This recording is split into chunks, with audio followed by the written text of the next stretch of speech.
Hello, everyone. Welcome back to another live Q&A. It's good to be here with you, Alicia. How are you doing?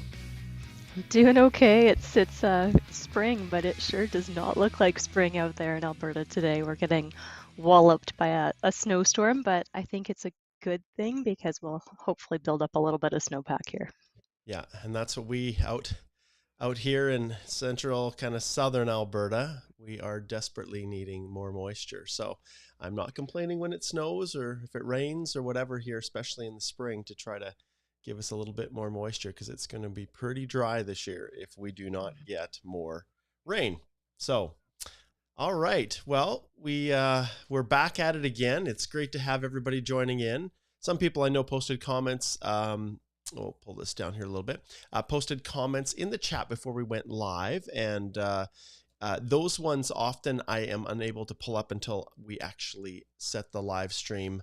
To go forward. So just repost if you've posted comments before, and we'll make sure that we get to all the questions that everybody has been asking. So, what's new, Alicia? We've got a few changes here, a few things happening, but what's new with you? Yeah, so I mean, in terms of immigration policy, there hasn't been, a giant announcement recently, which is good. One of the things that we should mention is that those provincial attestation letters are starting to roll out. So some of the provinces are now starting to do what are called the PAL letters, the provincial attestation letters. And as most viewers may know, of course, the federal government said last month, all right, no more study permits unless we have a provincial allocation. And so provinces across Canada then get a certain number of spots that they can then allocate to the universities within their province as they deem fit. And there wasn't a process, right? So they announced this. There was no process for provincial attestation letters, and each province has had to develop their process, figure out their allocations. And so some of the provinces are starting to do this. BC has done this for sure so far. So other provinces are starting to follow suit, and then hopefully once people have their provincial attestation letters, they can start filing study permit applications again. All the other regular requirements still apply, right? It still has to be a designated learning institution. You still have to make sure that you're meeting all the minimum eligibility requirements. You still have to show settlement funds or funds for your university education, temporary intent, how it fits with your career path, all of that. But the provincial attestation letters were a new wrinkle that hadn't yet been satisfied up until hopefully soon now. Yes. And another thing that we are now at least aware of is the changes that are going to be happening that were also announced with the imposition of the letters from the provinces is who the winners and losers are with respect to spousal open work permits. And you can see here they've got it broken down, but essentially if we look at if you're applying for an open work permit for a spouse after March 19th that are planning to accompany someone who is an international student, they've really restricted it. So you can see here master's and doctoral degrees, they absolutely did have that narrowed down, but in the end the professional degrees that they had hinted at initially, but then there's lots of confusion, they've specifically laid it out here. So we've got dentists and lawyers, doctors, optometrists, pharmacists, vets, and then we do have nurses on the list and education, which I was actually quite surprised, as well as engineers. So these two, I guess it's not totally surprising because we want to encourage, nursing candidates to come. But I was quite surprised with the Bachelor of Education. So at any rate, if you're studying in any one of these programs here, then it may be possible for you to apply for an open work permit for your spouse. But letter of acceptance, proof of enrollment, transcript. There's a bunch of things that you actually have to have in the process of doing this. So yesterday was the changeover. And so this is the new world of spousal open work permits. So not only, are the number of spots for international students restricted significantly, but your ability to bring your family members with you is restricted significantly because that open work permit is not available for most people unless, as Mark showed us, you happen to be, or the principal applicant under the study permit happens to be on that list for a master's, PhD, or one of the listed professional programs. Yeah.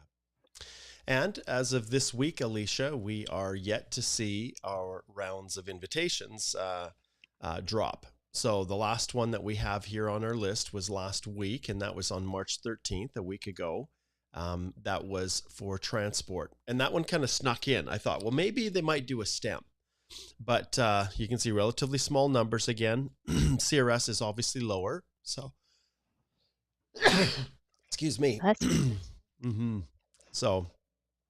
So this is kind of the world that we're in, and you can see the numbers and the people that are still remaining in the pool as of the day before, March 11th. I think this is actually 2 days before. You can see we're extremely the pool is extremely high, and 600 plus. It's possible to have someone at that level, I guess, if they have an arranged offer of employment, they could be hitting the 600 level. But generally speaking, this is a lot of PNP candidates. And they would have these PNP candidates. All of these are still here. It's just only individuals that fit within the ministerial instructions and the specific targeted occupations, which are not a lot. So, and I think most people are watching this very carefully to see what happens. But at this stage, anyways, we're just waiting to see if there's going to be another draw, maybe today. Who knows? Maybe even while we've got our live stream going on. I know people are going to ask, Alicia, so what are your projections? What do you think is going to happen with this stuff? What do you think is going to be next? I was wrong. I said it was going to be a STEM. That didn't pan out. Yeah, I think I said STEM within the next 2 weeks. So I don't know. I've got another week and we'll see if a STEM draw happens. But they haven't done a STEM for a little while if you look at the historical draws. So it kind of seems like there might be time to do a STEM. But of course, proportionally, also they're wanting to pull more healthcare occupations also. So it's tough to say. I would hope that they do another general draw relatively soon, because if they don't do another general draw Yep. relatively soon, that CRS for the general keeps creeping higher and higher and higher.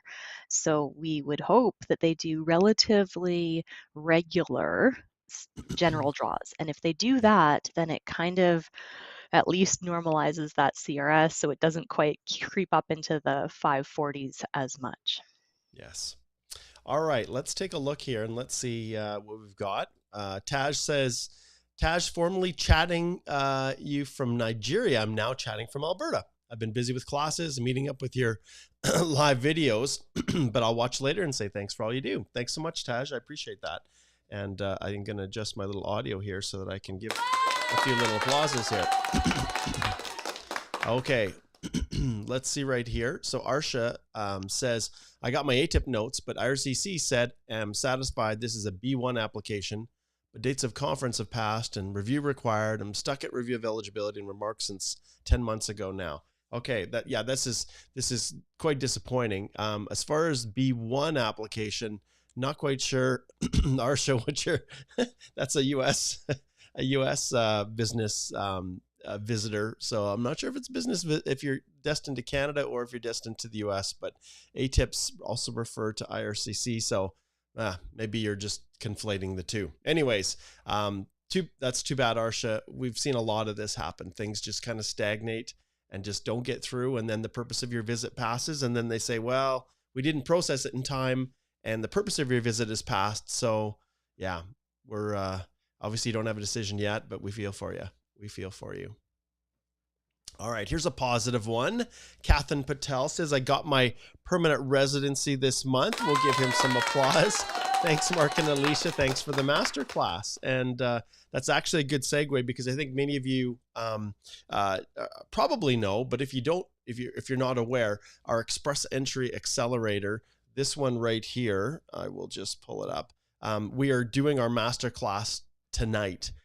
From 4 to 6 p.m. So there's still time for you to jump in, and there's a little, you can connect and subscribe to the course. There's still time this evening before we go live, and this is exactly it. So there's all of these modules. I spent a lot of time talking about this in the past. I won't belabor it, but we are doing the masterclass live tonight, and I'd love for you to join us. And the easy way you do that is click on the link and subscribe, and you have lifetime access to everything, including future masterclasses. So.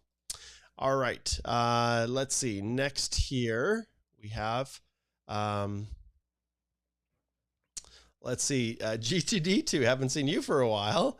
Nice to see you again as well. All right, Batman's got a question here, Alicia. Spouse is graduating next month from DLI College with a diploma certificate, planning to apply for postgrad from the US as she also holds H4 status here. Okay, once her postgrad is approved, will I be eligible for a spousal open work permit? Hmm. Interesting. I guess somehow they're in the US, but she's finishing school remotely. Yeah, this is why we're confused, Batman, because normally Mm-hmm. if you're attending a designated learning institution in Canada, then you would be applying for that postgrad work permit from Canada. So it's got us a little bit confused as to why both of you or one of you is in the US, and how exactly that's working in terms of completion of studies. So, um, so that's why we're confused. Um, but I guess when do those new rules take effect, Mark? So if they've not yet applied for that spousal open work permit, is Batman stuck if his wife is not in a professional program? Or Well, is it if everything they're from March 19th? yeah, so they say they're planning to apply for a postgrad. So if they're applying for the work permit, then it's still possible for the spouse to get an open work permit, right? I think that's what they're getting at here. So I don't think they're applying for the open work permit for the spouse while the current spouse is in school. And I do know that if you've previously applied for a spousal open work permit to accompany your spouse and you need to extend it, you do have the ability to do that if you've gotten the first one before the Mhm. cutoff date. But at this stage, it looks like I think they're just applying for a post-grad work permit and the spousal open work permit. And so, yeah, it may be possible if they can establish that, the work permit, that there's an actual job offer. And that's the key component to the spousal work permit in this context, having that Mhm. job offer. Mhm. So I guess we should clarify that there are two sets of rules. So what we showed you first was for study permits, so not the work permit after the study permit, which is the post-graduation work permit. So there's a different set of rules that describe what makes a spouse eligible for a post-grad work permit. And normally, as long as the principal applicant, the person who had the study permit who's now applying for the post-grad work permit, normally as long as that person can show that they are working or have a valid job offer, either in a high wage or a low wage occupation, and they're actually employed in Canada, then the spouse will be eligible for an open spousal work permit. But this is where it might get a little bit tricky, Batman. If you're in the US and your spouse is in the US, um, hopefully your spouse is lining up a job offer, and you might have to do it in two stages where your spouse applies for the postgrad work permit, they line up a job. Once they have a job, then hopefully you can put in that open spousal work permit proving that your spouse meets all the eligibility criteria and has that job as well. Mhm. And just to kind of give a little bit of an overview here, we use things called confirmation exemption codes to designate the different types of work permits under the International Mobility Program. And the code, you can see here, if you have excuse me, family members of workers working in high skilled occupations, we use the code C41, and family members who are accompanying a principal spouse working in a low skilled occupation, tier 4 or 5. They classify that as C47. And then what we're referring to in terms of international studies, this is the C42, and this is the one that is being drastically restricted, because it used to be that just as long as it was a DLI and your partner, your spouse or common law partner was in full-time studies and held a valid study permit, then you could apply for an open work permit. But they've decided that they're going to restrict that, so we'll see what the implications are. Alicia, just yesterday, Alicia, I was in my employment working group with the Lethbridge Immigration Partnership, the local immigration partnership in Lethbridge, and two representatives from the college were there. And one of the things that they indicated, and that they had heard rumblings that when the full-time policy for full-time work comes to an end, that IRCC is toying with the possibility of leaving the off-campus work hours at 30 hours instead of 20. So I wouldn't be surprised if that's the direction that they go, is students can work up to 30 hours. And I'll be honest, Alicia, I don't agree with it. I don't like it in the slightest. If you're here to study, you want to do as good as you possibly can. And it's really hard to, to work pretty much, well, they treat 30 hours as full time, to work 30 hours and go to school at the same time and to do well at both. And I get it. Some people, you scrape together everything that you can to be able to afford the very high funds requirements now to get the study permit. But having the ability to work a little bit more can help to ease some of the financial pressure when you are studying and paying those high tuition. So I get it. But boy, it's really hard to do well at both. And there's so many instances of people that I talk to that really are not here to study. They're just using it as a mechanism to work. And that's not really what it was designed for. And I think to a large extent, that's why we're now struggling a little bit. And genuine students who truly do want to come study, do well, and then pursue their options are getting study permits rejected. And so, yes. All right. Okay, let's dive into our next question here. Okay, Palak says, "Hi, Mark. I got an invitation on the 7th of March from Express Entry under the Healthcare Human Capital stream. Now I am gathering documents to apply in the OINP and find difficulties arranging proof of funds." Okay. And then the follow-up question is, can I show a gift deed taken from my mother as proof of funds? And we know for the purposes of Express Entry that this is fine. You can, as long as it's an irrevocable gift, it's a true gift, it's not intended as a loan, but it's given freely with no expectation of repayment, all those kinds of things. IRCC will accept that in the context of a proof of funds. But under, on every circumstance, we want to try to avoid those things if possible and show that the funds are actually of your own savings. And when it comes to the OINP, although I've never had a situation where I've used a gift deed in the context of OINP, I really, really strongly discourage people from doing that, because I have heard situations where if you can't show that you've got the funds in your account and they're yours, I have seen situations where the OINP has bounced people for that. So I would not take a chance with the gift deed with the OINP. Other people may have had success with it. But as Alicia and I talk often, we don't deal in probabilities as immigration lawyers. We deal in possibilities. And if there's the slightest chance, a possibility that an officer would reject an application, we simply won't advise our clients to do that. And I'll cover one other thing too, Alicia, on that same note. Igor and I had a long discussion yesterday about translations. And translations are tough. I think I'm going to do a separate video just on translations. And the rules associated with what you need to include when you're submitting any document that's been translated are really convoluted. You need 3 separate things. You need the translation. That's if it's a certified translator that's stamped.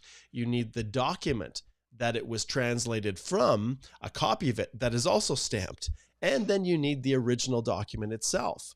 And if you're not that's not stamped. And if you have an original, if you have a translator that is not a part of an association that actually has a number, and you have to dig a little bit to realize that the translator actually needs to have a number, like a membership number associated with their organization. If there isn't one, then you default to an affidavit. And many, many foreign countries don't follow the same kind of a mechanism that we use, in the context of taking sworn statements. And so the notarization in one country might be different than how we treat it in Canada. And our affidavits are simply this, I swear that this translation that I've performed is a true, accurate translation from the, whatever it could be, the French, well, not French, the German language to English.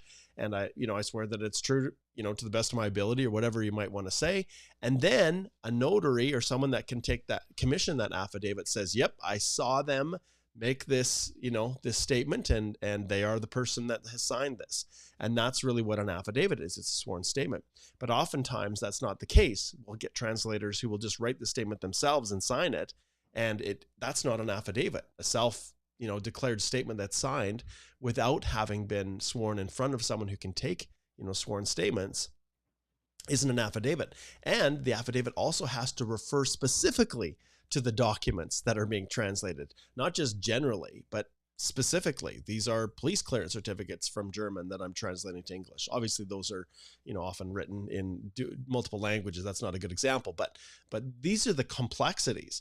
And so when you get an individual that comes back after they've spent quite a bit of money in their home country to do translations, you're a week out from filing the application, and they say, does it really matter? And as counsel, and when it comes to express entry, yes. And another thing, Alicia, and I don't mean to make this all about translations, but it's just so fresh in my mind, is that there will often be a stamp or a seal by the translator or the notary, whoever's taken the sworn statement in their country, that is in their native language. And the instructions on the IRCC website, the program delivery instructions, specifically state stamps need to be translated.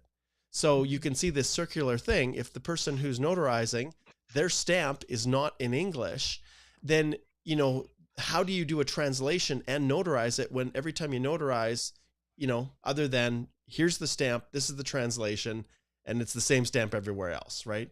So it creates a lot of tension. And people may say, oh my goodness, Mark, you're going overboard. It's not a big deal. Well, I've seen refusals. We've seen a lot of this. And so we stay as far away from the cliff edge as we possibly can. And others might say it's no big deal, and it's more likely than not they're not going to refuse. Well, freak, I don't care if there's, if 90% of officers will approve it. If there's 10 that won't, I'm not going to advise my client to proceed. So, there was a big mouthful there, but it's a real issue. And these are the things that we cover in the course. These are the things that the Express Entry Accelerator. These are this is how we approach things with our clients, and we just don't take chances. So even if it's inconvenient or expensive for our clients, which can and often is the case. Okay. Oh, here's a tough one from Alicia. And Alicia, almost always I'm going to ring that little bell in this type of a situation.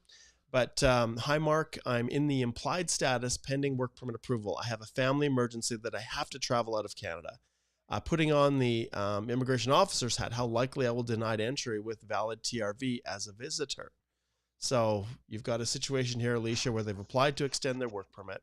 They have a valid TRV, and so they need to go home. And obviously the work permit's going to continue processing. And if it's not approved, what's the odds that they're going to have problems boarding a plane and coming back? We obviously can't give you specific advice and say go travel. Alicia, we'd recommend you book a consult, and there's a link in the description below. You just slide over here to our website, click on Speak to a Lawyer, and you can connect in here and book a consult with myself, Alicia, or Igor right here. But Alicia, what are your thoughts? And then I'll chime in after. One of the most important things to keep in mind, Lychee, is if you are in implied status, so meaning you had a valid work permit, you're submitting an application to extend that work permit, and you are working. So if you're working for an employer, you need to make sure that you are maintaining all the conditions that were valid under that same work permit conditions. So whatever, same employer, same location. If it was an open work permit, that gives you a little bit more flexibility. But keep in mind that you are going to lose your implied status to continue to work the moment you step foot out of Canada. So if it's important for you and for your employer that you are able to continue to work, let's say they do let you back into Canada, you have lost that. And so even if they do let you back in, they would only be letting you back in as a visitor in most cases. And then you've got to make sure that your employer knows that you won't be able to work unless and until you actually get a positive work permit approved and you actually have it in hand. So that's one big thing to consider as part of this. Yes. And just, I don't know if I can have it. Let's just see here. I just finished doing a presentation for the Legal Professional Education Network, LPEN, on this topic. I'm just going to pull it onto our screen here. It might mess things up. Let's see if it will allow us to do that. I can never remember. Oh, there it is.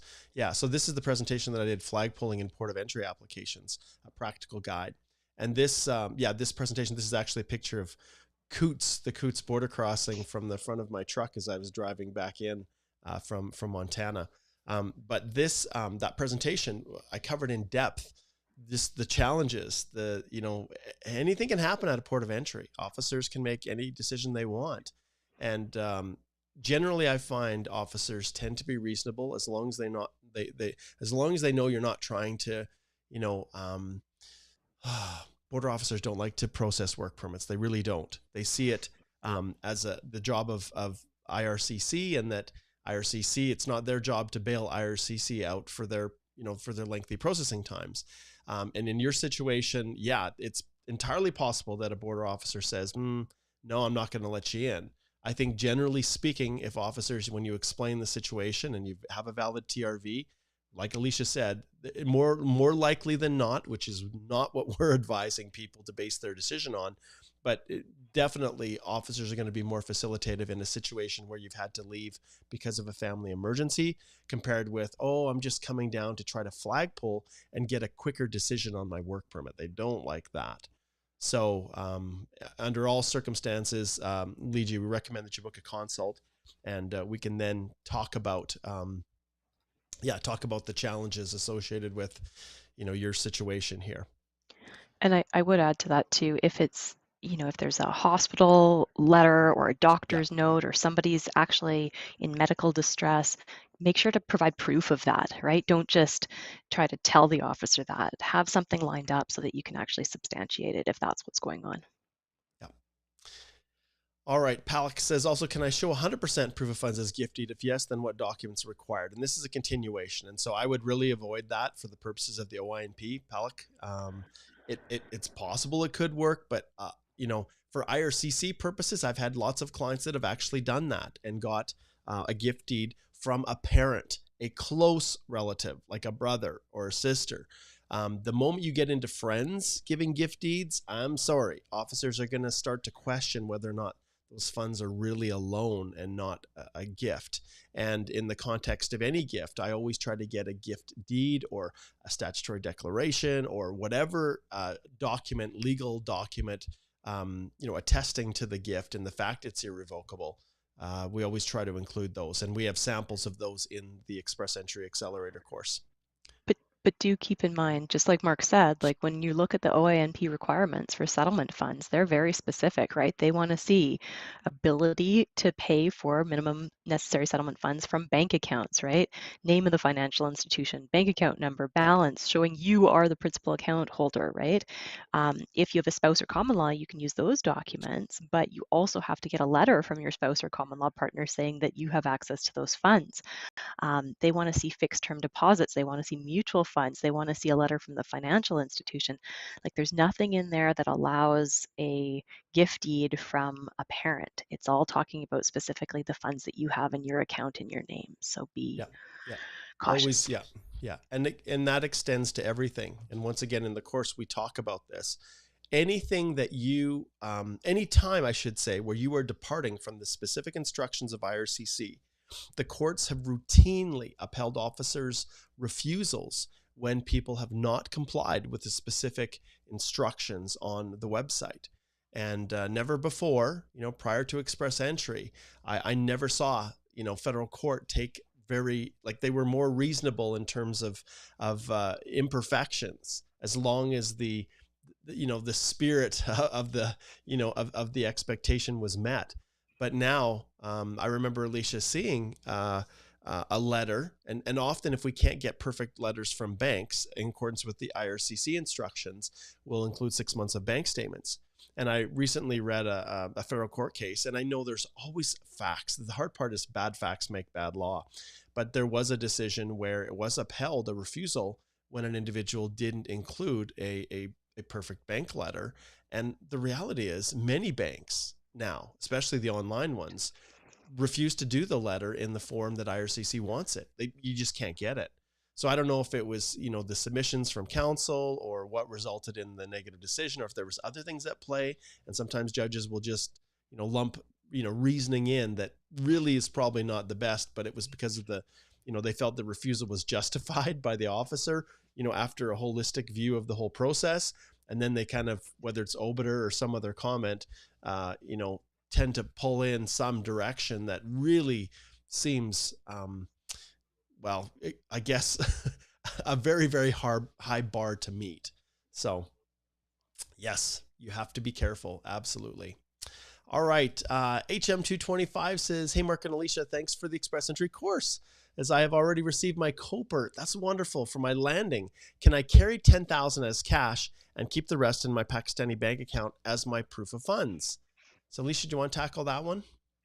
Yeah, and I just sent a link there, Mark, in our other chat so that you can pull that up. But keep in mind that Canada has declaration requirements if you are carrying the equivalent of $10,000 cash or cash instruments. And so you have to report it. And if you don't report it, then you actually are going to have a penalty imposed Mm. upon the amount of money that you're bringing. So generally, no, you don't want to be bringing $10,000. You want to be bringing less than that, so that you don't have to worry about declaring a whole bunch of money, because there's a proceeds of crime legislation, because they want to know, why do you have this much money in Yep. cash or cash instruments on your person?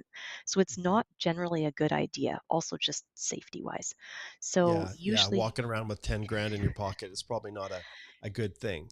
Mhm. yeah. And so keep in mind, HM 225, that when you have to prove your settlement funds, you don't actually have to present it to the port of entry officer when you're coming in. You just need to show that it's available and accessible to you in the bank accounts that you had declared that that money was in. So there's no requirement to physically travel with that money, and you have to be super careful of hitting that $10,000 mark. So I would always recommend bring some reasonable amount of cash with you, but less than that $10,000 equivalent. And it's not just cash, it's also cash instruments. It's like things that Traveler's could be checks. Yeah. turned into cash. Yeah. Yeah. Yeah. Yeah. And just to clarify too, like what Alicia's saying is, we're not saying it's illegal to bring it. It just makes things complicated. And ultimately, if you've got no choice. And in fairness, Alicia, one of the things we see a lot, like I had a consult that I'm having right now with a client in Iran, and the banking system is a disaster. So the moment you leave any money in your account, 2 months later, 3 months later, you could lose 50% of the value of it. So some people will take, at the earliest opportunity, once they get their approval or whatever, they will look to try to pull the funds out, and just so that they're not losing it. And I get it. And so we're not saying that you can't do it, but we just advise against it unless you have no other alternatives. And if you are bringing that amount of cash with you, like it says here, it's there's no restrictions on the amount, but you must declare it. And that's when, if you don't declare it, they do a search and they see all this cash, they're going to think you are a drug lord. Okay. They're going to think you're sneaking the money in, and it's proceeds of crime or whatever. And then they can seize it from 5 to 50% of the total value, which is, you don't want that to happen. That's a pretty expensive a trip to Canada. Yeah, it was strange, Mark. Once I was traveling, and right when you're boarding the plane, you scan your boarding pass and you're walking into the gangway there. Yep. Um, we were there, and they had some officers right in after they had scanned your boarding pass, walking down to the plane. They had some more security officers. This was in Europe, and the security officers started asking people, "How much money do you have? How much cash do you have?" And the person next to me said some small amount, and they started searching them, and they found that they had wads of cash on them, and they pulled them out and off they went. So Wow. yeah, they do search at other places other than just in the security line. So Boy. All right, so Elon's got a little question here. He says, I worked continuously for 4 years and then spent 4 years getting my master's degree. So I have 4 years of work experience within the last 10 years, but only 1 year of work experience within the last 5 years. If I apply the Ontario Human Capital Priority Stream, will I get the CRS points based on 1 year or 4 years? Thanks. And so with these OINP questions, Elon, I don't know, Alicia, if you know this off the top of your head. Like Alicia and I do a fair number of OINP applications, but I don't have the answer. I'd need to look that up. I don't know if you know, if they say the last 5 years is what they're pulling from, then that's what they're going to pull from. And many PNPs also, like Saskatchewan, for instance, if it's a points based assessment, often they will give double the points if the work is within the previous 5 years. So for example, 2 points for every year within the previous 5 years and 1 point for years 6 to 10.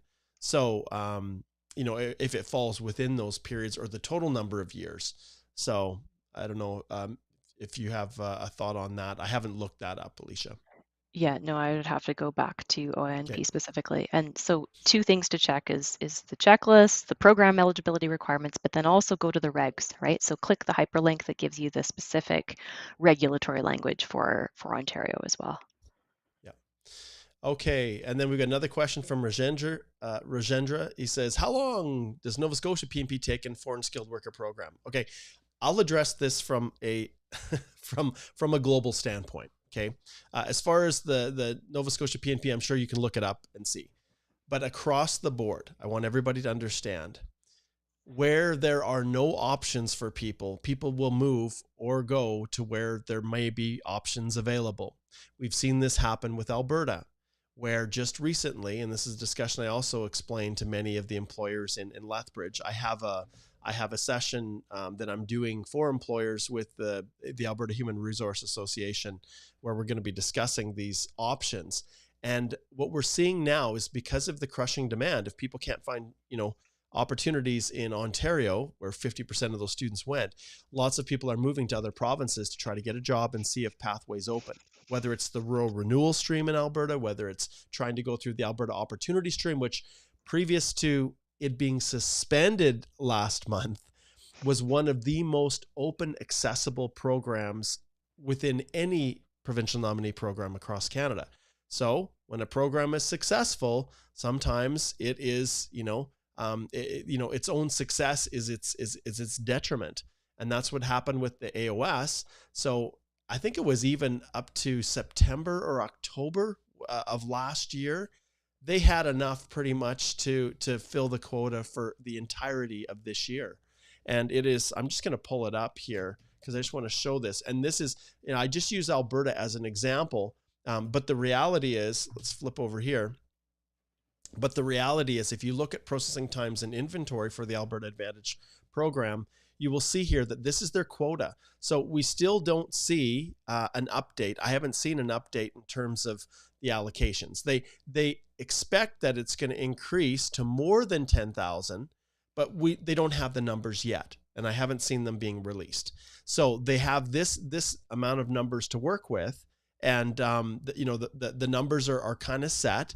And so if you look down for the Alberta Opportunity Stream, they have room set aside for 4,970. Part of those numbers were pulled out when they created the Rural Renewal Stream and the Entrepreneur Stream. Okay. And you can see that even the Entrepreneur Streams, all four, they only allocated 5 spots. Okay. Last year. Yeah. Yeah. Last year. And just to qualify, so these are estimated allocations as of October 23rd, 2023. And so if you look through here, for non-express entry, 5,850, for the express entry pathways, 3,900. And when we go down to the actual volumes here, you will see that these applications received before September 27th, that's what they're working on. And they were at 6-month processing at that stage. And in the queue, the number of applications in the queue, 4,731. And I believe that this number has actually gone down. I've seen it drop because I looked at it yesterday, and I'm pretty sure it was higher. I don't know if they indicated when they last updated this page. Let's see, does it say? Yeah, it's usually at the they top, say when March they update it. Something if you go all the way to the top. A little bit higher. It's right at the top. Oh, yeah. See, there you go. Yes. So I knew I just looked at it. So those numbers are coming down, but the reality is they've got enough to meet the whole quota for the whole year. So there's going to be a lot of pain and suffering for people who were expecting to have those spots, and they just won't exist. At least not this year, and until they have a new fiscal year and they get through these applications, then they'll start to take others, at least through the Alberta Opportunity Stream.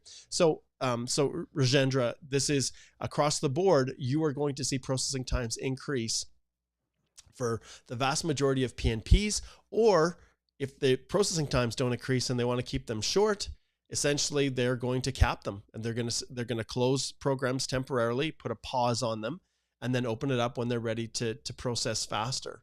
So that's the world that we're in. And Alicia and I have spent a lot of time over the last couple of years advising people of what is coming, and it really is a tsunami. And the tsunami is going to be individuals who have reached the end of their work permits and have no options left, and then they face difficult situations. But one thing I want to point out is, and I'm going to do a separate video on this topic, going home and accumulating foreign work experience for individuals that have at least 2 years of experience here in Canada and have room to acquire some more work experience at home can significantly increase your CRS score. And people are not talking about this, but I'm going to have to break it down and show you the circumstances, the tumblers that all have to align for this to happen. But I was reviewing it with one of our clients, and it was a massive jump in points that would have put them then into the range where they would have received an ITA through a general draw, but they had to go home, work another 8 months. And in their case, their Canadian employer didn't care if they were working virtually or foreign. And so they're going to go back home and continue working, and accumulate those points, that work experience as foreign work experience. It's not Canadian work experience if you're not in Canada, and it's also not, it's double negative. It's not foreign work experience just because it's a Canadian company. If you're outside, they treat it as foreign work experience. It has to be something. And so those are some of the strategies that people are looking at, and I'm going to share that with everyone because this tsunami is coming and it's going to crush. It's going to just wash away. And one last thing I want to point out, and then I'll turn it over to you, Alicia. If we go back to our YouTube channel, many of you probably weren't aware that Ron Lee Carey and I last night at 6:30 Mountain Time, we did a special presentation on humanitarian and compassionate applications, which basically are, a potential option for some people who fit within the narrow confines of that program. And some of you could very well fit within an H&C, but understand that these are very discretionary and very, very unpredictable. And so it's not like express entry where if you do everything right, you're going to get it processed if you get your ITA. With H&C, you present your case, you make your submissions, and ultimately an officer is going to decide whether or not you are, it's justified to approve it. So I'd encourage you guys, especially those who are running out of time trying to figure out what the options are, please go and watch this video, because this H&C process, there's going to be a lot of people that are peddling it, that are telling you, hey, you should file this. This is what you do. This is the route you go down. And it is going to be a mistake for you. And you're going to spend thousands and thousands of dollars, because these are super, super complex applications when they're done right. If someone says, oh, hey, I'll do an H&C for $2,000, don't trust them, okay? Because they are not going to put the amount of effort or work in to do it properly and to accurately represent your situation. But please go take a look at that. Share it with everyone that you know. Ron Lee really structured things excellent, and we provided a ton of practical examples of success stories and failures, and just to help you understand. But it's all about education, so that when someone's trying to peddle an H&C to you, you will know, yourself whether or not you have a realistic chance or not. And of course, we do them within our firm, and we're very meticulous about which ones we actually file, and we'll tell you right away if we don't think it's worth it, and that you should save your money and consider going home. So, all right, back to you, Alicia. Sorry. I just wanted to caveat what Mark was saying with respect to the foreign work, continuing to work for a Canadian employer from overseas, right? Be careful about how you structure that, because in some circumstances, immigration might have an argument that you're still entering the Canadian labor market if you're still working with your same group for Canadian clients getting paid in Canadian funds, right? So there are definite precautions that need to be taken if you decide to go home and try to continue to work for a Canadian employer. So there's a lot of factors that Canadian employer needs to be aware of in terms of making sure that they're doing that properly, so that you're not entering the Canadian labor market. And sometimes Canadian employers have foreign subsidiaries, right? And so maybe they're transferring you directly to that foreign subsidiary, and that's a way to for sure show immigration, hey, I'm not trying to circumvent the rules. I'm not entering the Canadian labor market. This is all for sure foreign work experience. So just one thing to keep in mind if you are using a a strategy to go home, but are trying to work for an employer that isn't in your home country. Perfect. All right. And that's good. And what's the response? If you're ever thinking of doing this, book a consult and we can talk about it. Okay. All right. Let's, I just want to jump over here and then I'm actually going to pull up. I think we can fit it both here. Okay. This is the question. So John says, John Snow says, in NOC 33103, which covers both pharmacy tech assistants and pharmacy assistants, is it required for an individual to perform all the duties listed in the lead statement, or are they expected to perform duties specific to only one of these occupations? And this happens a lot, you guys. So I pulled it up here. So pharmacy tech, and we'll just pull this off here. So pharmacy tech and pharmacy assistants are contained within the same NOC. And what you're trying to, and this obviously is a tier 3. So it's an eligible occupation. And you'll see here that we have duties right here. And these are the duties that you have to demonstrate. Okay. So these are optional. Anytime it says may, it's not mandatory that you show. But a substantial number of these main duties is what you have to demonstrate in order to be able to claim this work experience. And then for the purposes of express entry, these employment requirements, if you are claiming, and it doesn't say here, I don't see if it's inside Canada or outside Canada, but if you are trying to claim work experience, the employment requirements don't apply in the context of claiming foreign work experience. And so you have the ability to, if you can demonstrate this, then, that's essentially how it rolls. And I'll add to that because I think what John Snow might be asking, if you go up to the lead statement rather than the main duties, the lead statement has 2 different sections, right? It says pharmacy tech assistants do this, right? So the first sentence, the second sentence, then it says pharmacy assistants perform clerical functions. And so when you're looking at express entry, you always want to do the activities of the lead statement. So in this case, you don't have to do both activities of lead statement. You're either doing pharmacy tech assistant lead statement activities, or you're doing pharmacy assistant lead statement activities. You have to do one or the other. And then you have to do the majority of the bullet pointed main duties that are mandatory. Perfect. Thanks, Alicia. All right. Okay. Let's see who is next. Let's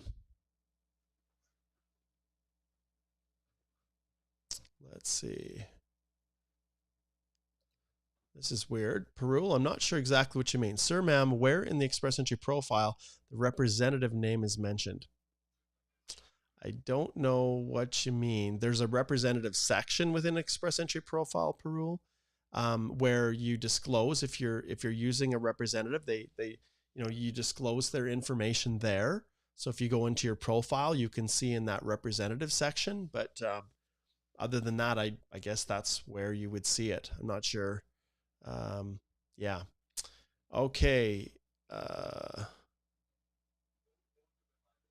Okay, and this is Arsha's comment. So he started with some comments before. He said, I applied for a Canadian business visa to attend a nursing conference. Okay, so he just referred to the B1 just because it was a business visa and universally, even though that's the US term for it. Okay, kindly should I lodge for a new application or wait for the final decision? Okay, well, ultimately, I can't remember if you said the conference had passed. So if the conference has passed, well, there's no point filing a new one. I don't know what would be gained by filing a new one other than maybe you could update the file and say, hey, even though the conference has passed, I'd still like to proceed forward for these reasons. Alicia, do you have any other thoughts for Arsha? Yeah, so Arsha, one of the things that I often discuss with clients when they book a consult is what is the purpose of travel? And so if that purpose of travel, and this all goes towards temporary intent. So if they can say, look, I wanted initially to come for this specific conference has passed, but I was able to use my registration fee for a subsequent conference, and I want to come to that one, and that's happening in the next 2 months. So you could try to update your application and show more proof of what your intent for travel is. Or if you have some sort of valid reason to say, hey, I'm still interested in looking at nursing schools, or I want to do a visit because of that, then you'd want to update your reasons and your temporary intent and the evidence that you had submitted in that initial application if you don't yet have a decision. So if you have a valid reason for still wanting to come, make sure to update that and then still show how you still have ties to your home country, how you can still afford to go back to your home country. You still have, a job, you still have family or property or something like that to tangibly ground that you would go back home at the end of your visit. All right, we've got a super chat here from Marco, and Marco, good to see you back. Marco joined us last night, and I appreciated the comments yesterday. This is an important question. So, what do you make of the Conservative Party saying the current immigration system is broken? Is this just political redirect? So, understand that politicians have one job, and that job is to get elected or to stay in power. So anything a politician says is going to have some underlying purpose of either embarrassing the other guy, trying to drag him down, point their mistakes. That's what the opposition's job is, to hold the party in power to account, right? And it doesn't matter whether the Conservative Party is in power, the Liberal Party, or the NDP, or whoever might get elected. Ultimately, political parties are political. They are, absolutely. Is the current immigration system broken? Well, what the heck does that mean? Okay, if we say processing times that are off the charts, or all of these individuals, on work permits that are here trapped and have no possibility for PR, well, is it broken because the Liberals brought too many people in? Well, I don't know. Maybe that's a reason to say that it's broken, because all of them are basically, so many of them don't have options for permanent residence, are now facing the reality of having to go home. But as far as political redirect, there's always an element of it.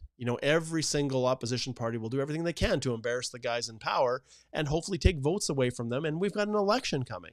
So take everything you hear with a grain of salt, and think of all the positive things that the Liberal government has done to create all these opportunities for all of you to be here to start with. And then you look back and, well, Express Entry was created by the Conservatives at a time when backlogs were over 600,000. Processing times of permanent residence in some countries were 6 or 7 years, I think. And so there's good and there's bad and there's ugly and there's wonderful things.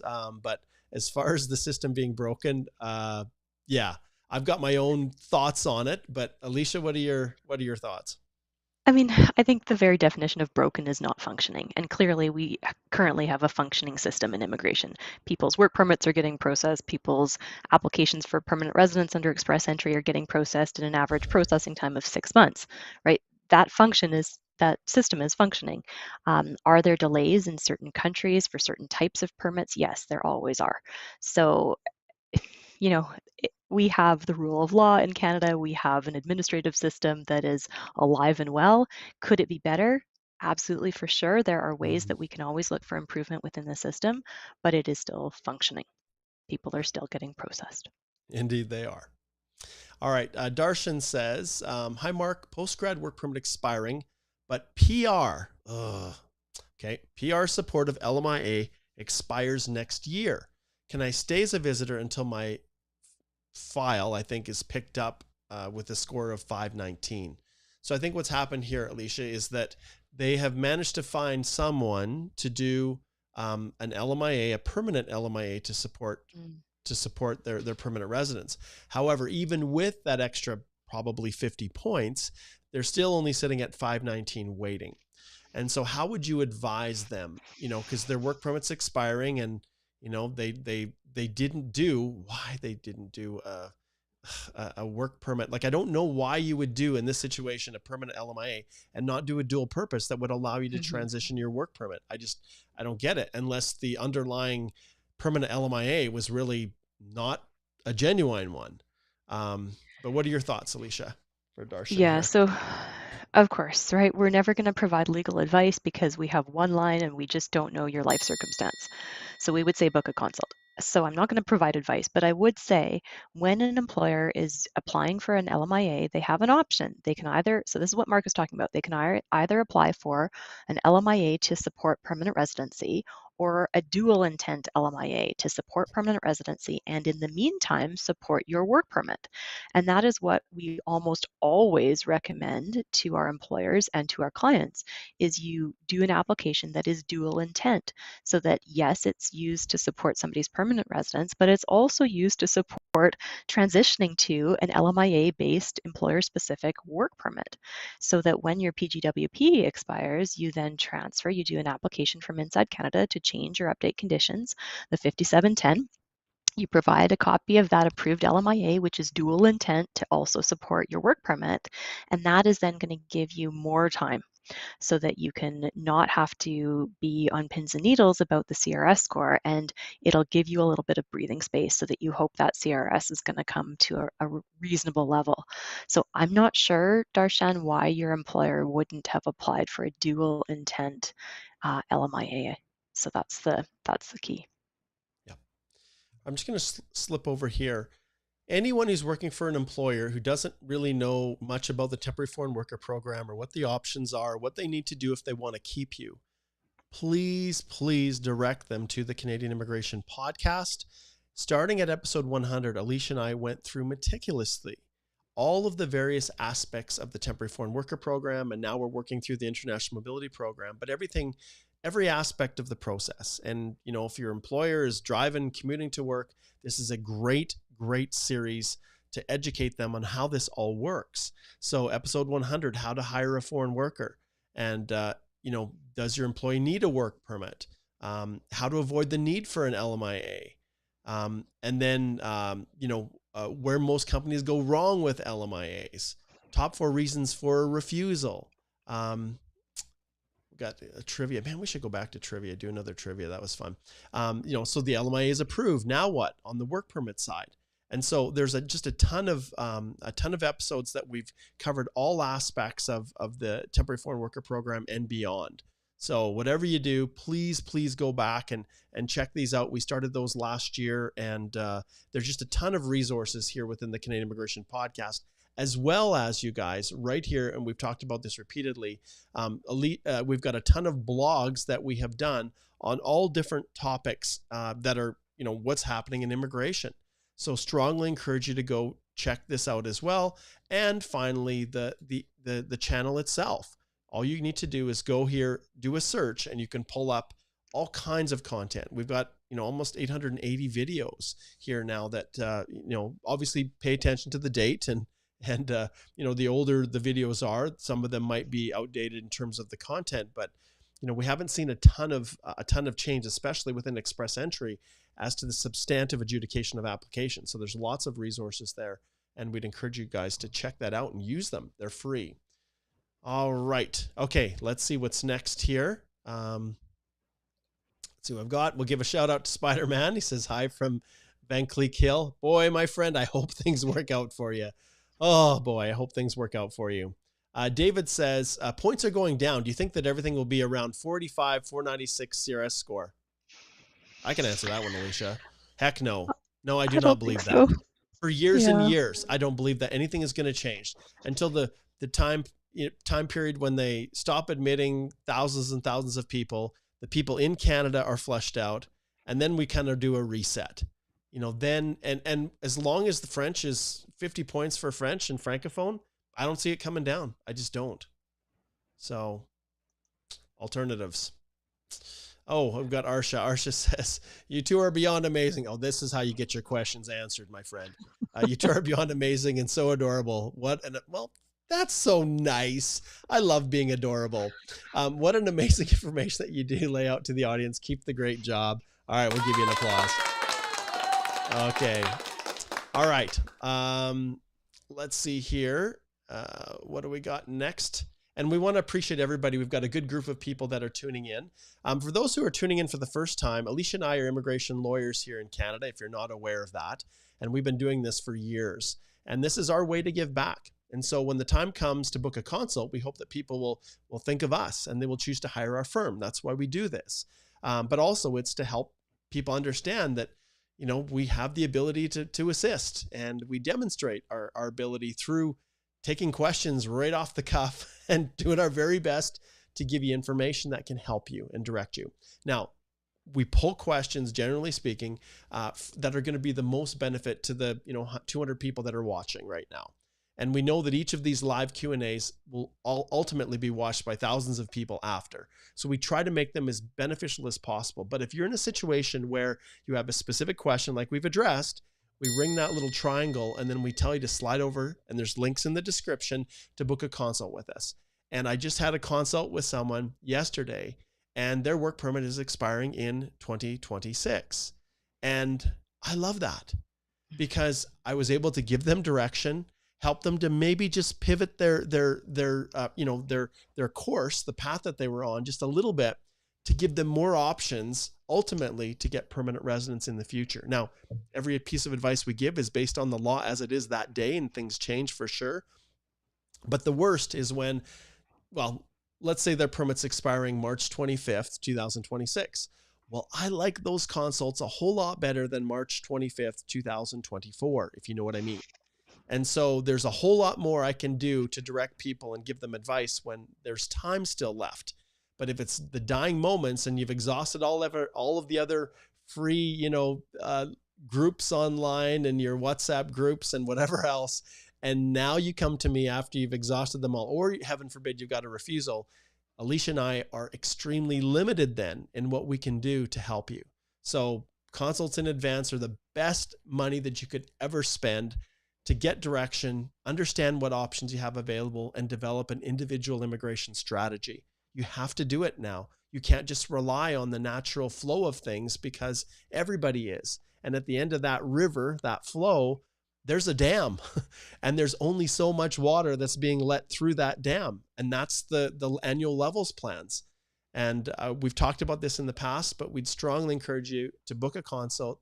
We can give you, that little bit of instruction can make all the difference going forward in the future when you're competing against, I don't know, what are the odds, Alicia? I don't know, 15% now? Maybe that's generous. I don't know. For an international student who comes and studies in Canada, do you have a 15% chance you're going to be able to get PR, or is it less? Because we've got all these open work permit holders, and what are the odds if you're a QUET visa holder now, a work permit holder? Before AOS, was suspended, I would have said, hey, all of you have got a really good shot at it, right? All you have to do is work for a certain period of time in Alberta. But Well, now, and now yeah, we have H-1B visa holders too. And so I saw a yes. question in the chat, what about H-1B visa holders? Well, there's no extension, right? There's no way to extend that. So Oh, now, Alicia, thank you for bringing that up. Okay. And this is where, when we're talking about the law as on the date in which it, when we give the advice, I had a consult with someone yesterday who received an email that opened things up for H-1Bs, the ability to recapture time and the ability to add dependence on a spouse. in a much more flexible fashion. And it just drives me crazy.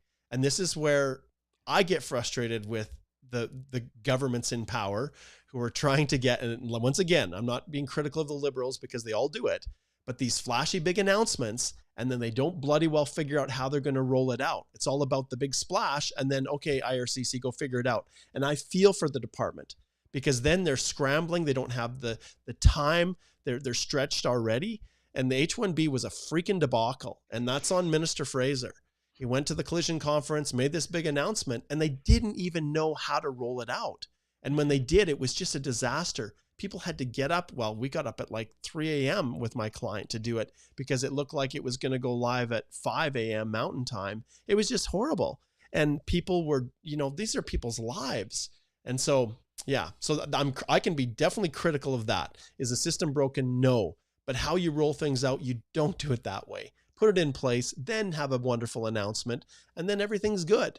So maybe, Mark, let everybody know, if you are an H-1B holder, it is apparently possible to recapture time if the Yeah. only reason that you didn't get the full term was because your passport was expiring. So Mark's trying to do some magic to pull a little bit of a resource up for a visual here. But the other problem with the H-1B program was that there wasn't a way intuitively to include your dependents or your spouse on that initial H-1B. And they had said when they rolled out the kind of splashy news release that there would be a way to include your spouse. And they didn't have that. And so people were stuck. So some people had figured out a way under the initial system to include their spouse up front, but a lot of people hadn't. So hopefully, Mark, you can pull something up. Yeah, I And was going to try to pull it up, but I don't.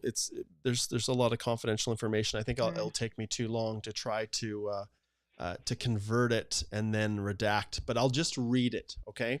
So I'm just reading from an email, and thank you, client, for sharing this with me. But it was actually 2 days ago, March 18th.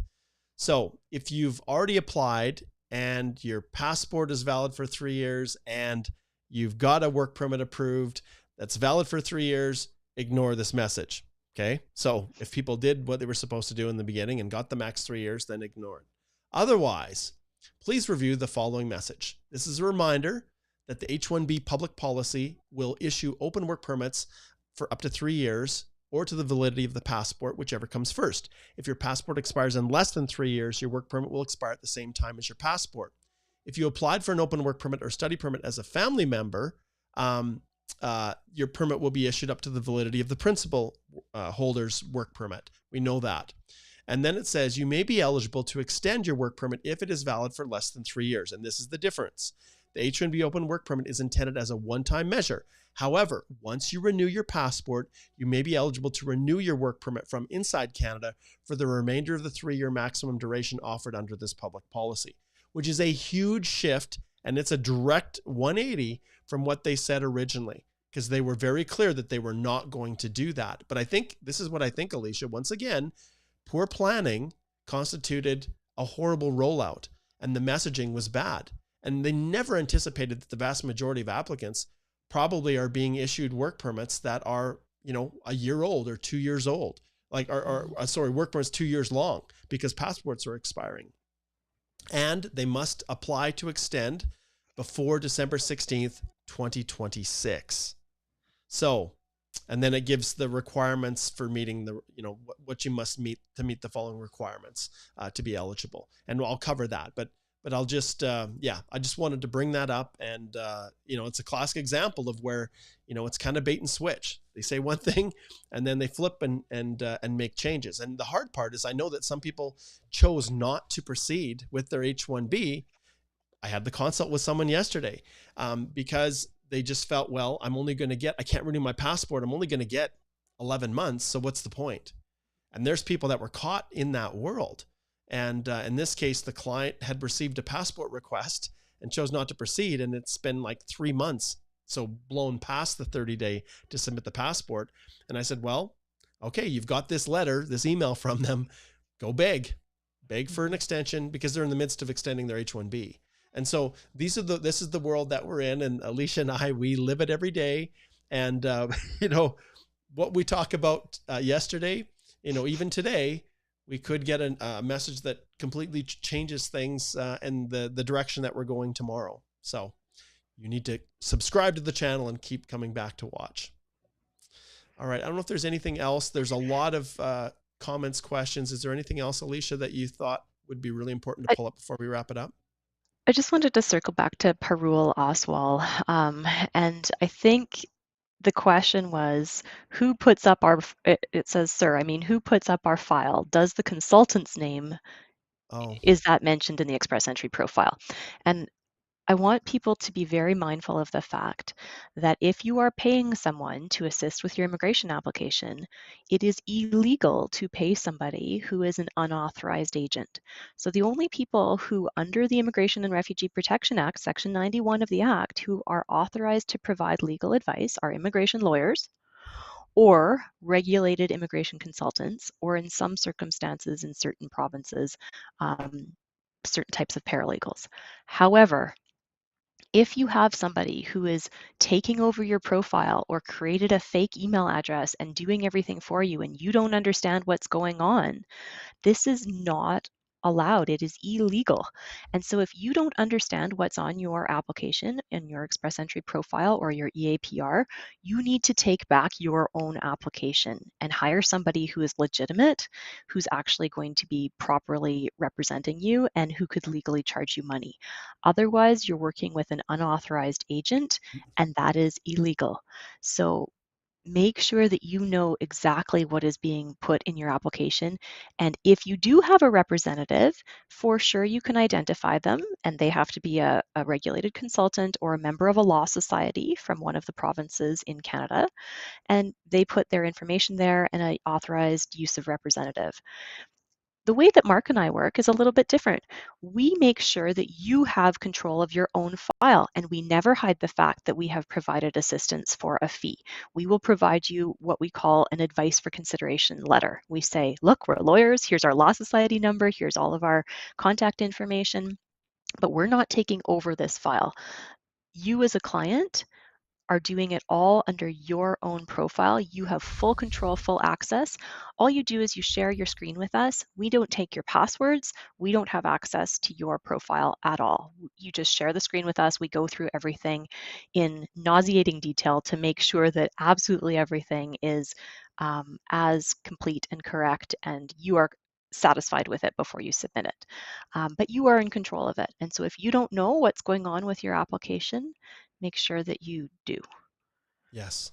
And I just want to just point out here back on the YouTube channel, like I said, you can search for anything.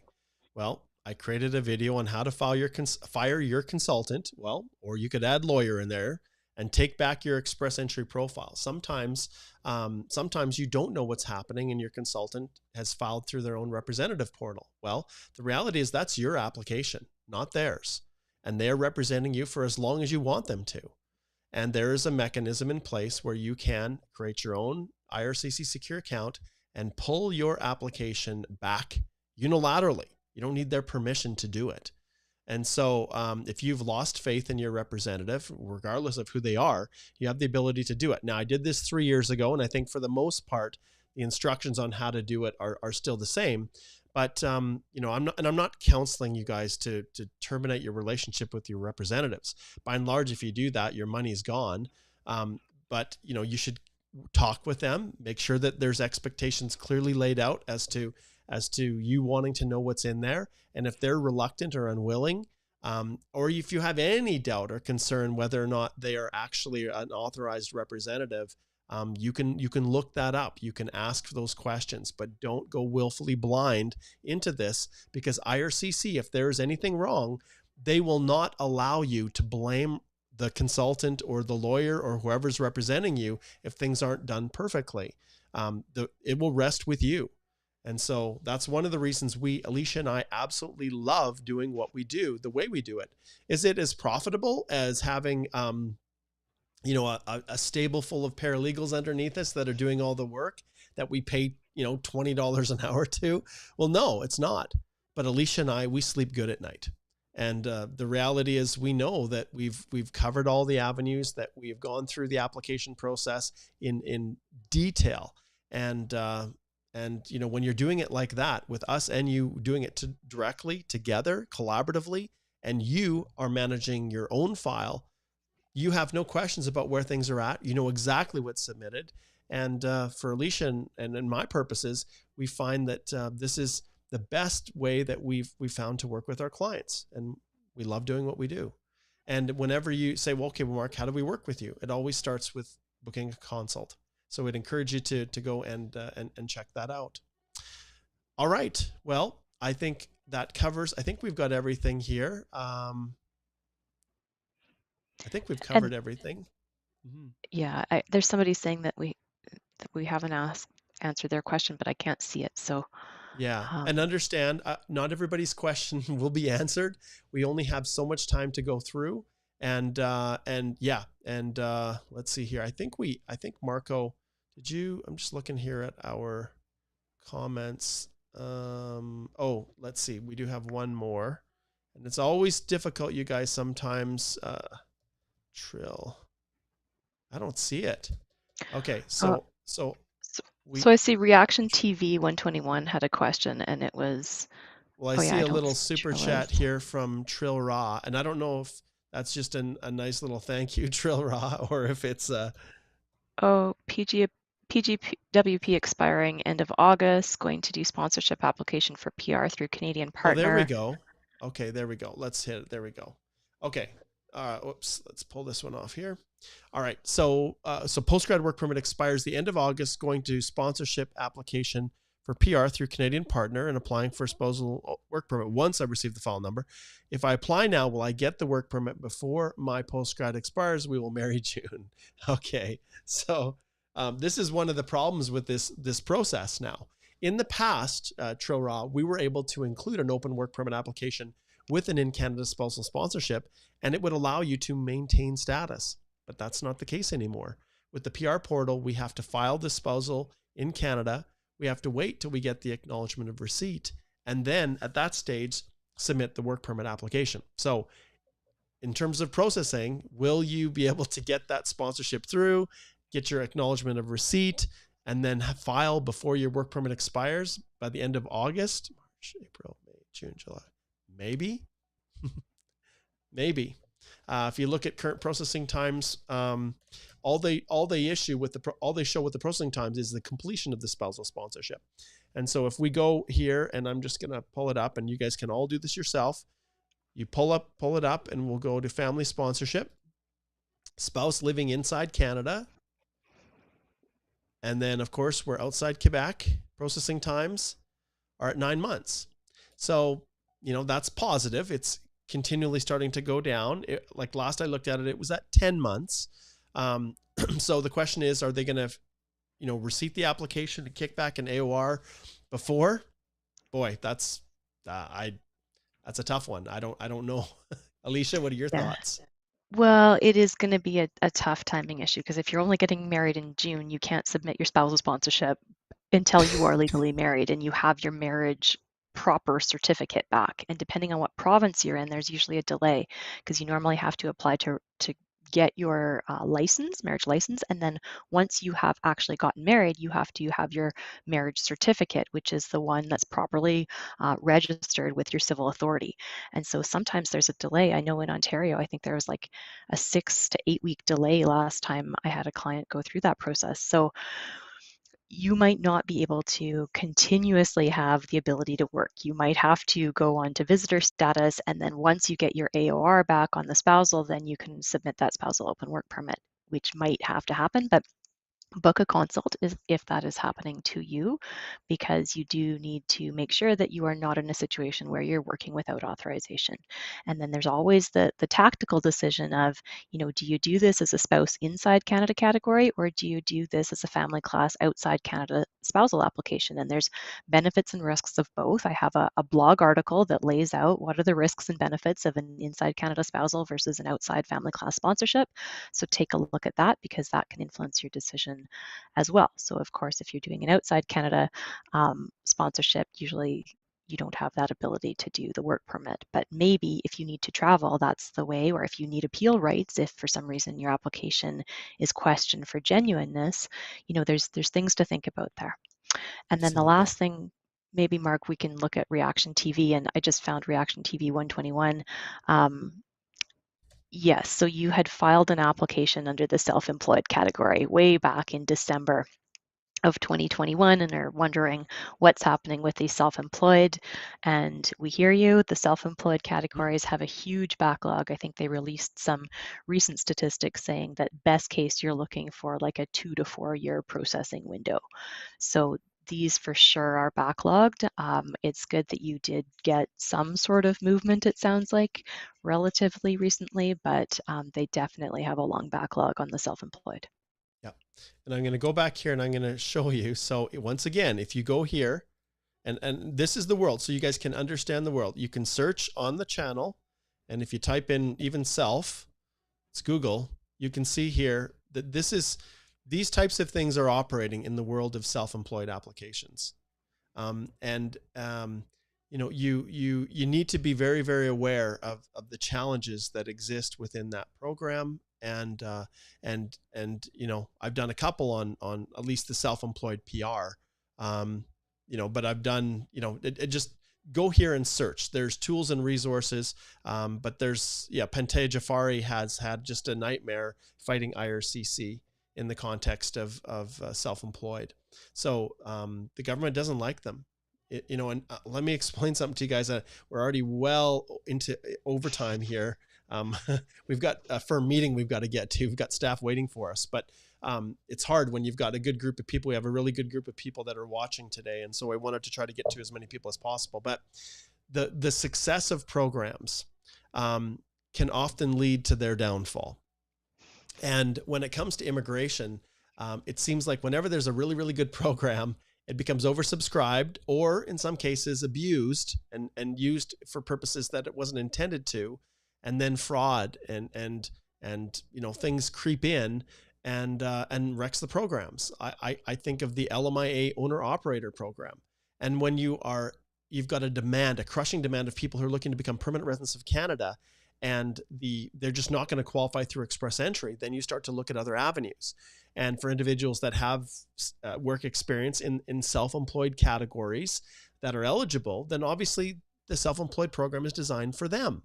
But obviously IRCC is seeing problems with that, and whether there's fraud or abuse of the program in their eyes, they're now starting to make it much more difficult for applicants. And they've only allocated so many spots. And this is the same thing we're going to see with H&C applications. We're just going to see a tougher adjudication process because they only have so much room in the levels plans to let people in. So just be aware of that. And, lots of people are caught in this situation, and my heart breaks for you. 2021, you're closing in on, 2.5 years or whatever you are right now. And just to put things into context as well, before express entry was created, I remember there was a time, I think Alicia, Chinese nationals, it was a 7-year wait for your federal skilled worker program application to be processed.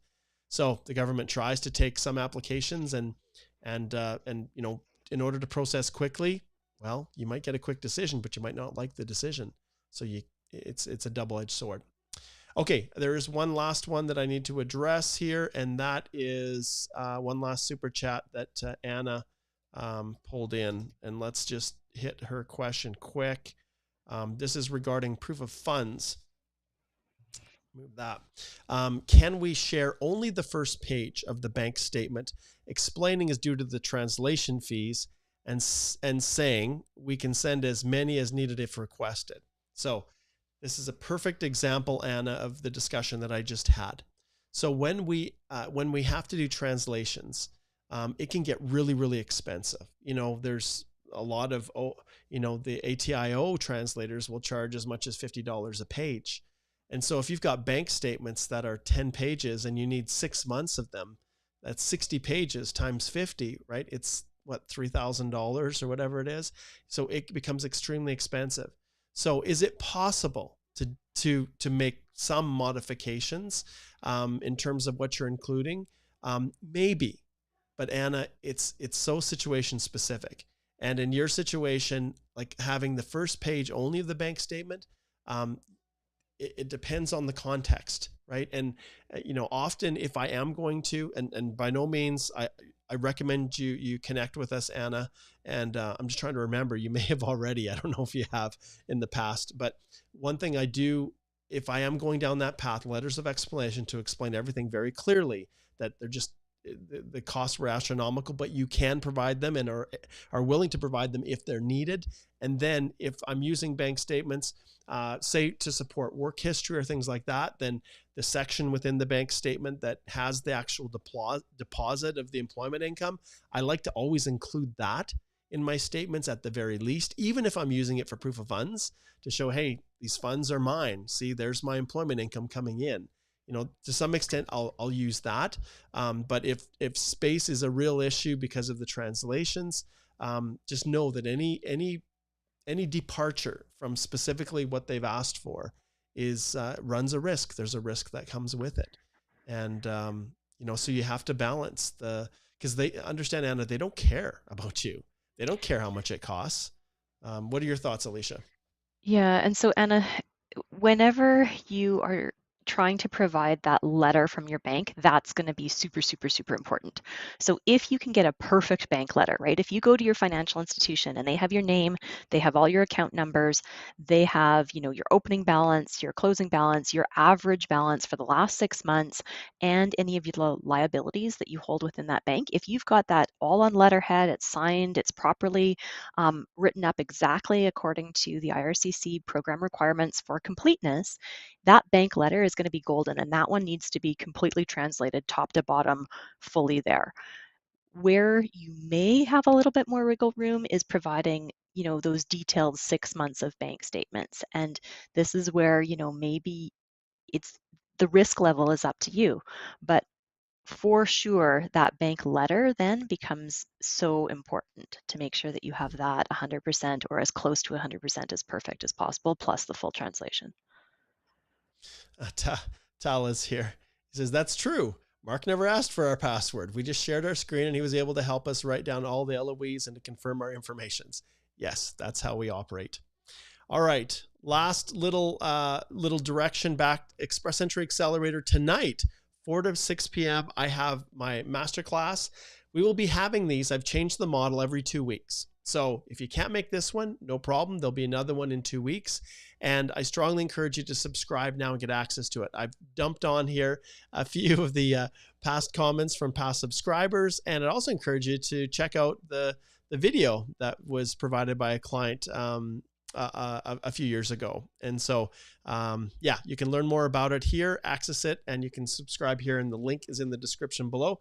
It's the Express Entry DIY course that we call Express Entry Accelerator.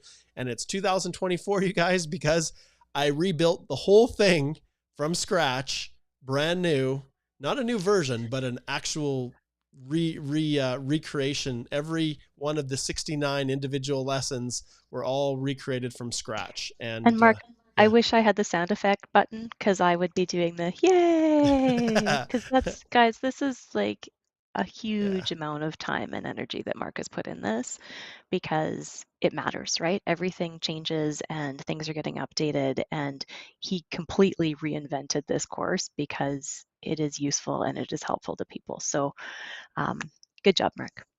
Thanks, Alicia. Appreciate it. I'll avoid applauding myself. All right. Thank you so much, everybody, and for joining. And remember, we are back every Wednesday, 10 a.m. Mountain Time. And we're going to be sharing tips, strategies on what you can do as this, this stream that you guys are all floating down becomes more narrow and narrow and narrower. We'll try to share insight and stay tuned and watch for my special episode on Express Entry. And sometimes the value of going home.